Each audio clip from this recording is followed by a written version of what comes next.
Bill that's headed to Governor Walz's desk. It's being called a historic investment in education in our state. The Minnesota legislature approving more than $2 billion in school funding over the next 2 years. Fox 9's Courtney Godfrey is at the Capitol tonight for us. And Courtney, sounds like a lot of money, but what does it mean? What does that funding mean for students?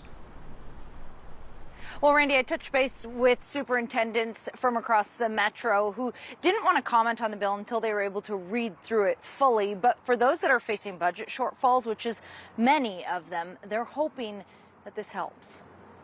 We've had many years where we have really struggled to meet the requirements that we have in front of us and to meet the needs of every single child. With many school districts across the state facing budget shortfalls, increased state funding comes as welcome news. It's not everything that they wanted, but it's our first year really recognizing the shortfalls. The Minnesota legislature passing a sweeping education bill Wednesday, one that will increase funding by 4% next year, 2% the year after that, and rates that tie to inflation in subsequent years.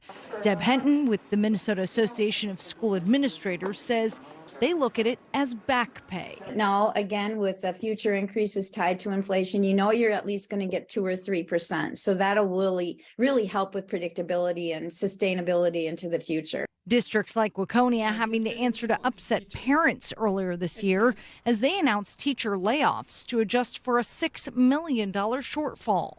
Many other districts, including Rochester and Lakeville, in the same boat. Some districts will have already laid off staff, but now that they have seen what is coming out of the legislature, they may be able to reduce the number of staff that they had to lay off or actually call some back. The bill also includes mandates on how schools teach children to read, an effective ban on active shooter simulations, personal finance and civics course requirements for high schoolers, and much, much more.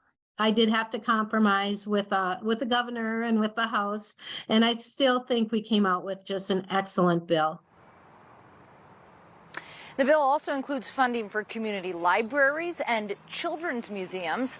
Republicans have criticized the bill for having too many mandates, saying that local districts should decide the curriculum that's right for their students. Reporting live in St. Paul tonight, Courtney Godfrey, Fox 9.